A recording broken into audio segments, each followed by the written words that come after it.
পৃথিবীর সবথেকে শক্তিশালী ওষুধ গাছ আপনার ঘরের পিছনে আছে। আপনি কখনো আন্দাজ করেছেন? করেন নাই। পৃথিবীতে যত শক্তিশালী মেডিসিন রয়েছে, ভেষজ রয়েছে, তার মধ্যে অন্যতম শক্তিশালী ভেষজ মেডিসিন একটা আপনার ঘরের পাশে রয়েছে। আপনি সঠিক ব্যবহার করতে জানেন না। সেটা কি জানেন? সেটা নিম। নিম গাছ।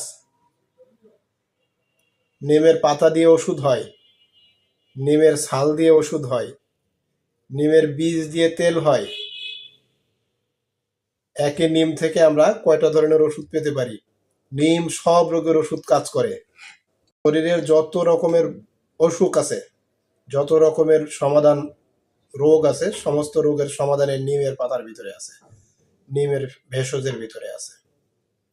নিমের ছাল, নিমের পাতা, নিমের তেল, সব রকমের উপাদান আপনার যাদের হার্টের সমস্যা আছে তাদের জন্য কাজ করবে, যাদের লিভারের সমস্যা আছে তাদের জন্য কাজ করবে, যাদের কিডনিতে সমস্যা আছে তাদের জন্য কাজ করবে, যাদের চর্মরোগ আছে তাদের জন্য কাজ করবে, যাদের দাঁতের সমস্যা আছে তাদের জন্য কাজ করবে, যাদের জ্বরের সমস্যা আছে তাদের জন্য কাজ করবে, যাদের ভাইরাসের সমস্যা আছে তাদের জন্য কাজ করবে, যাদের বি ভাইরাস আছে তাদের জন্য কাজ করবে। নিম স্বয়ং সম্পূর্ণ একটা ঔষধি গাছ। নিমকে আমরা অত্যন্ত অবহেলা করি, বাড়িতে নিম গাছ রাখতেই চাই না। আমি বলবো যাদের ফুসফুসের সমস্যা আছে, শ্বাসকষ্ট আছে, অ্যাজমার সমস্যা আছে, তারা ঘরের কোনায় নিম গাছ লাগাবেন। ঘরের কোনায় নিম গাছ লাগাবেন।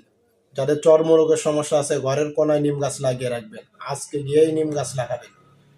যাদের হাঁপানি শ্বাসকষ্ট আছে তারা ঘরের কোনায় নিম গাছ লাগিয়ে রাখবেন। নিম গাছ থেকে যে একটা রিসাইক্লেশন অক্সিজেন আসবে, এটা আপনার পুরো বাড়িকে ভাইরাস মুক্ত রাখবে ইনশাল্লাহ। পুরো বাড়িতে কোনো রকম ভাইরাস প্রবেশ করতে দেবে না। আমরা যখন ছোট ছিলাম তখন দেখতাম পক্স হলে নিমের পাতা দিয়ে বাতাস দিত। এটা শুধু শুধু না, বৈজ্ঞানিক কারণ আছে।